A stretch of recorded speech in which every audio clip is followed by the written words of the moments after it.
বাইরের যে জমিটা ওইটাতে আমার প্রায় 1,20,000 টাকার মতো আমি ধনিয়া বিক্রি করছি। মানে 1,00,000 টাকা ওই বাইরের 1 বিঘা জমিতে বিক্রি করছেন? জি।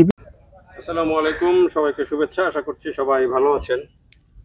এই যে ধনেপাতা, এই সময় তো ধনেপাতা আসলে আমাদের এই যে দেশি জাতের যেটা ধনেপাতা সেটা পাওয়া মুশকিল। হাইব্রিড যেটা ওই যে চড়া পাতা সেগুলো পাওয়া যায় বাজারে, কিন্তু এই যে দেশি ধনেপাতা যেটা সেটা কিন্তু এই সময় পাওয়া মুশকিল। কিন্তু আমরা এখানে দেখছি যে এই যে বগুড়ায় এসেছি, এই বগুড়ায় এসে একটা পলিনেট হাউসের মধ্যে আমাদের সাইফুল ভাই পলিনেট হাউসের মধ্যে ধনেপাতা করেছেন এবং বেশ ভালো ধনেপাতা হয়েছে। তিনি মানে বেচা প্রায় শেষের দিকে, সিজন প্রায় তিনি একবার করেছিলেন প্রায় শেষের দিকে, কিন্তু এখনো কিছু ধনেপাতা আছে এবং আমি যখন ভিডিও করছি তখন বেশ সেন্ট পাচ্ছি ধনেপাতা।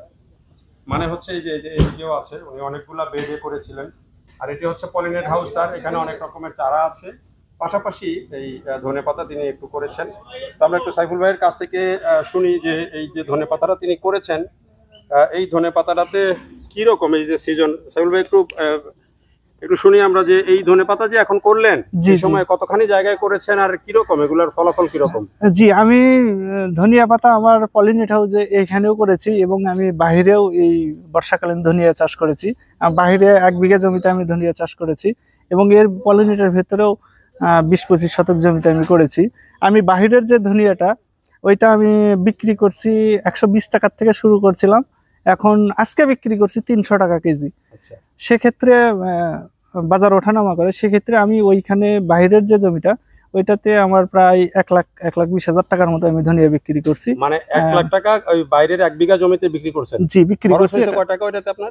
এইটা খরচ যদি ধরি তাহলে 15 থেকে 20,000 টাকার মতো খরচ হয়েছে। সময় তো খুবই কম। কত সময়? এটা 30 দিনের ফসল। 30 দিনের ফসল, একটা 1,00,000 টাকার বেশি আপনার বিক্রি হয়ে গেছে। হ্যাঁ, 30 দিনের একটা ফসল আমি ওইটা বিক্রি করেছি প্রায় 70 থেকে 80,000 টাকা আমার খরচ বরচ বাদ দিয়ে লাভ হয়েছে, প্রফিট হয়েছে। আর এই যে ভিতরে যেটুকু করেছেন এগুলা, ভিতরেরটা আমি এটাতেই লাভবান বেশি হয়েছে। ভিতরের পাতাটা, এই যে পলিনেটের ভিতরে যে পাতাটা, এটার বৃষ্টি পায় না, এখানে পাতাটা ভালো থাকে এবং এটা ভালো দামে বিক্রি করা যায়। এবং এখান থেকেও আমি প্রায় 20-30-40 হাজার টাকার মতো বিক্রি করেছি। কতখানি জমি হবে এটুকুর মধ্যে?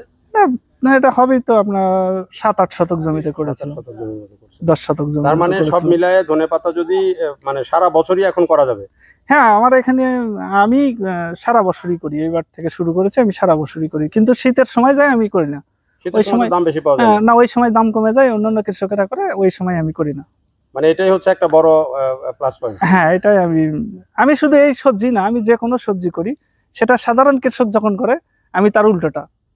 অনেক ধন্যবাদ সাইফুল ভাই, আমাদের এই যে বগুড়ার একজন মানে প্রথম শ্রেণীর কৃষক বলবো, মানে উদ্যোক্তা হিসাবে। এবং তার এই যে দেখেন এখানে যে পলিনেট হাউসটা আছে অনেক বড় এরিয়া নিয়ে, সেই পলিনেট হাউসে তিনি যে ফুলকপির চারা, বাঁধাকপির চারা এর মধ্যে করেছেন, সিলেট চারা করেছেন, এই যে ছোট ছোট মরিচের চারা আছে, কোকোপি। এটা শুকিয়ে গেল না, পানি দাও তো করো। এই নানান রকমের চারা এই হাউস থেকে বিভিন্ন জায়গায় যায়, দেশের বিভিন্ন জায়গায় যায়, জেলায়।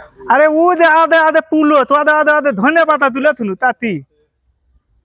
সব মিলিয়ে একটা সমন্বিত আধুনিক কৃষি খামার তৈরি করতে যেটি আসলে কৃষকের জন্য এবং তার সামনে কিন্তু তার বিরাট